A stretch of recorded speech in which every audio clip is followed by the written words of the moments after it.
You are not alone. This is the resistance. Now let me compare this to the United States, which is a capitalist nation. You guys ready for the ride you're on? Because although my country's system is skewed and fucked in certain places, which is very, very flippin' easy to point out, make no mistake about it, what I just described to you sounded like a pretty good gravy train, didn't it? Not to mention our education costs are covered primarily by the government all the way up to grade 12. Okay, so let's move forward to what the United States does from what I understand. Canada runs at a 15% tax ratio.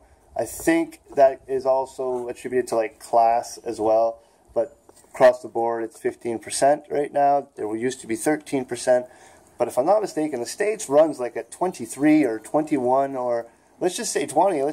From what I understand, the tax ratio in the United States is far higher than what Canada has, which has always blown my mind because, you know, just give me 2 seconds.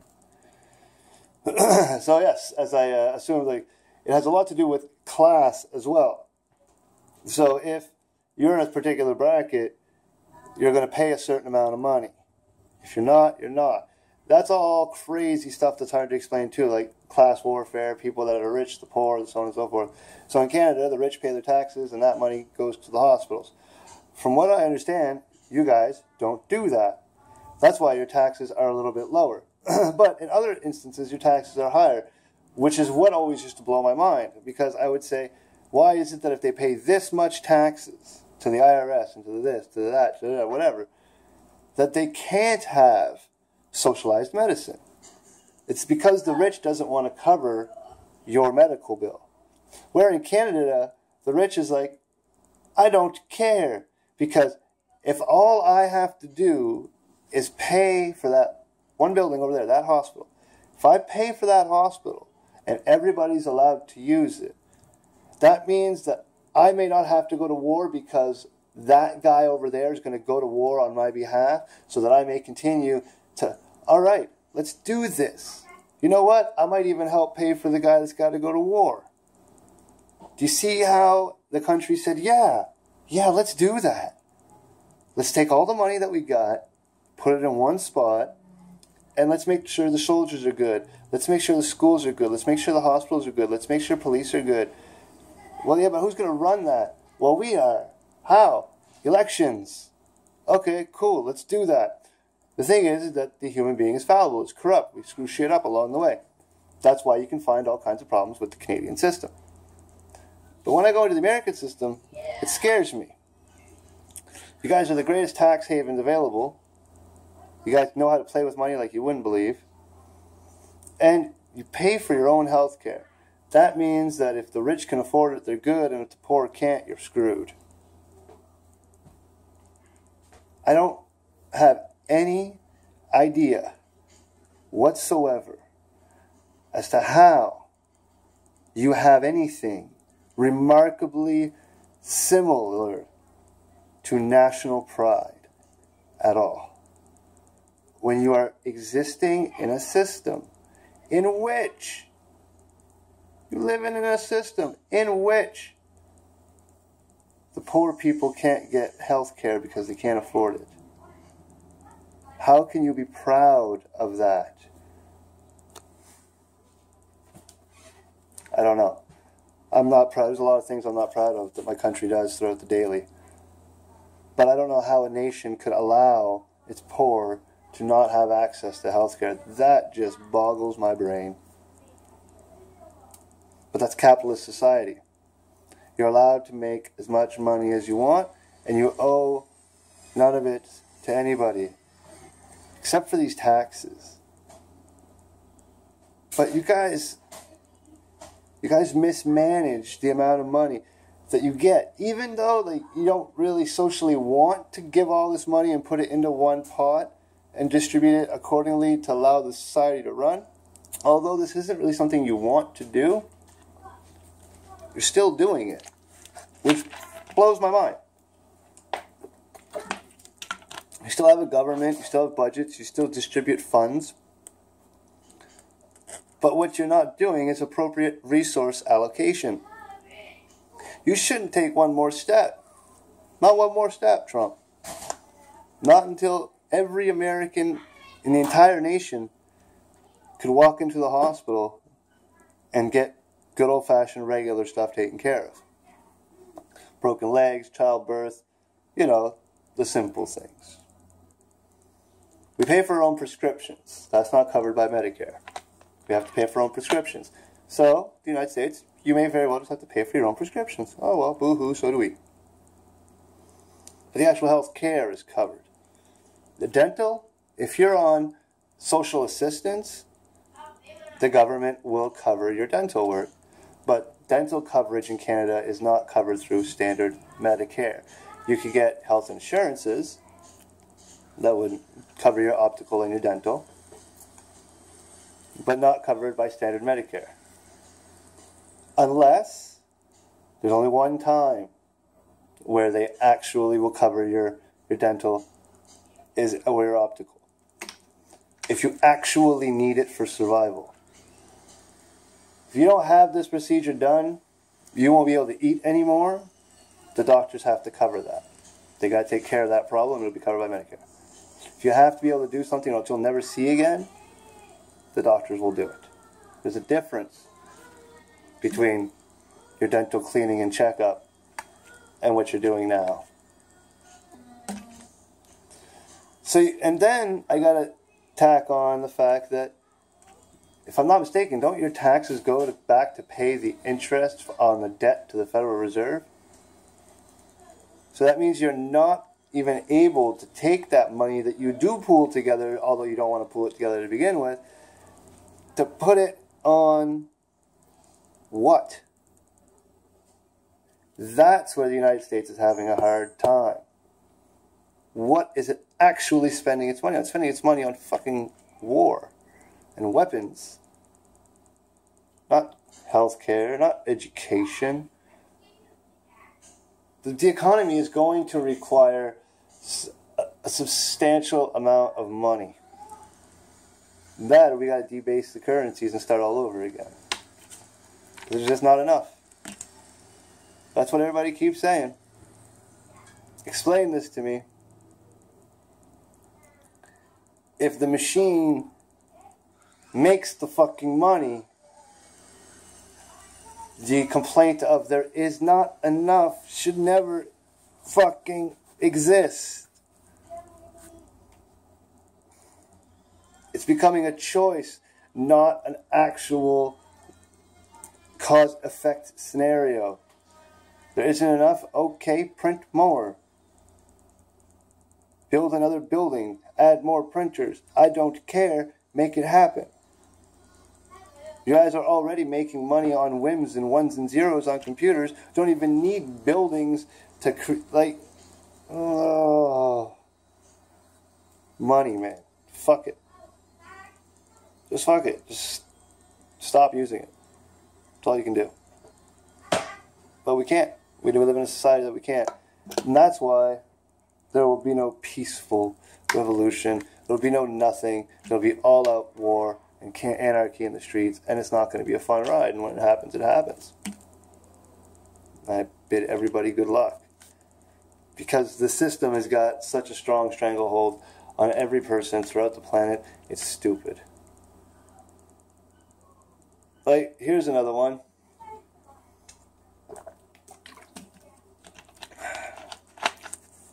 Did you guys know that Russia controls the Mediterranean Sea? Through the Mediterranean Sea,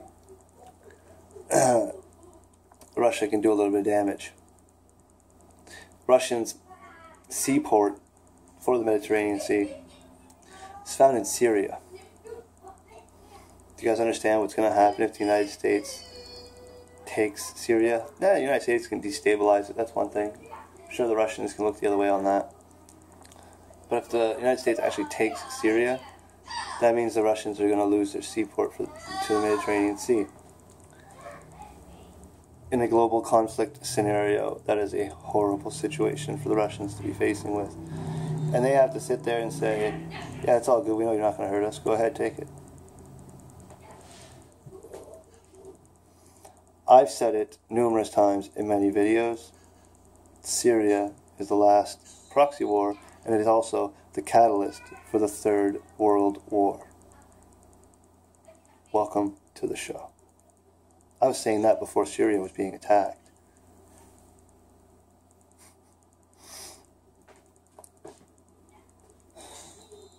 I honestly thought Hillary Clinton was going to win it, because an all-out forward frontal assault against Russia is what the globalists need. That's why I honestly thought she was going to win. But Trump won. And that's not good. Trump is pro-Zionism. Trump is pro-Israel.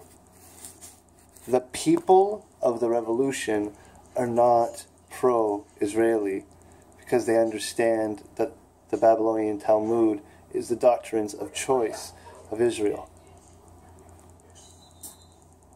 The Babylonian Talmud is not anything that any religion should be touching here. So if you're asking me the religion of Zionism, there is no religion of Zionism. There isn't. The religion of Zionism is Judaism. Zionists, Zion, all that stuff is wanting to bring heaven on earth. That's what Zion is. It's heaven on earth. The Zionist wants to bring heaven on earth. But we already know that it can't happen. It goes back to my utopia and dystopia discussions from earlier. Therefore, don't do it. Zionism is 200 years old. It's an infant. Zionism is fascism. Zionism is what happened when the government that was formed for Israel colluded with the Judaism,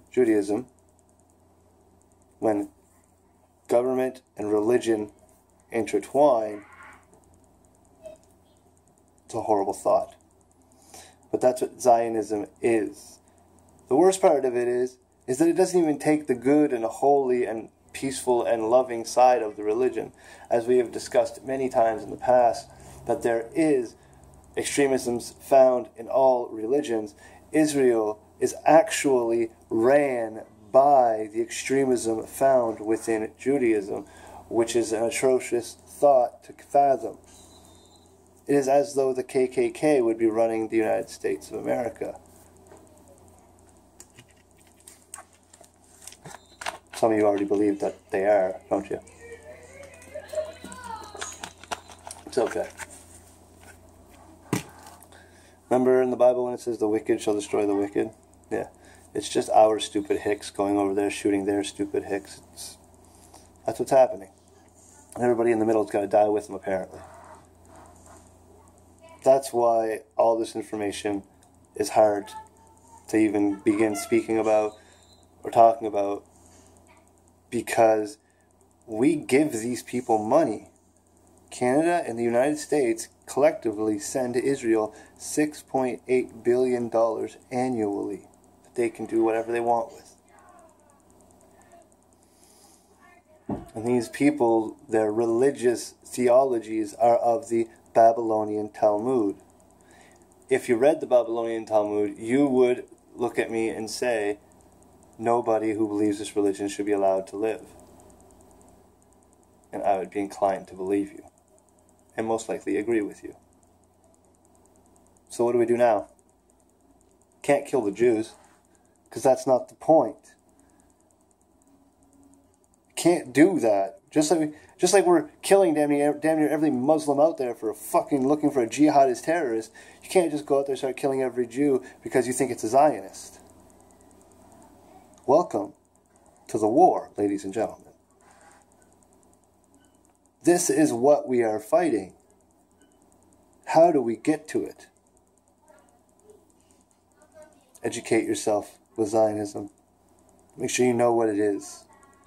Because my next step is going to be a direct full frontal attack against Zionism.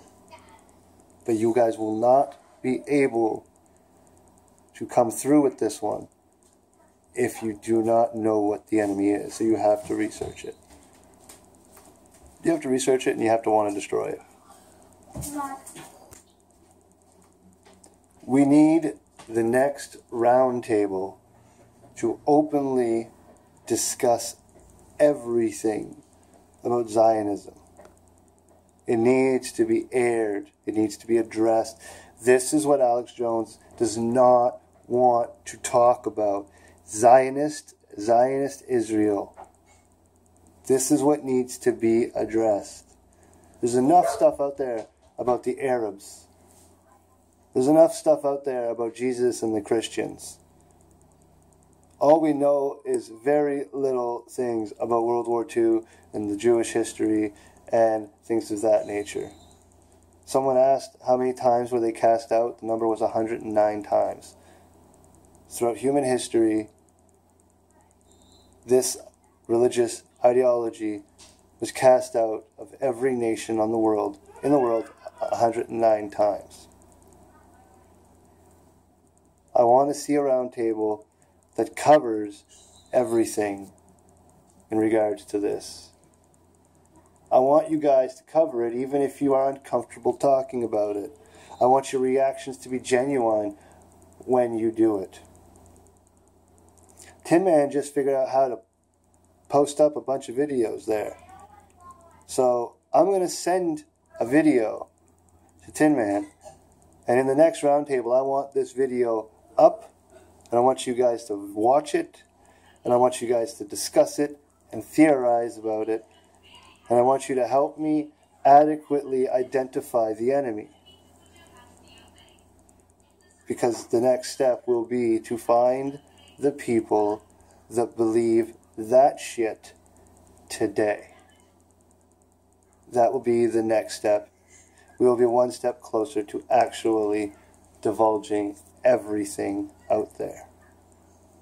So that was me coming after the roundtable, giving you guys some deep stuff, some interesting stuff. Remember, research everything I say. Don't stop. Next roundtable, Zionism. Through and through. When am I available? Most of the time, Tuesdays.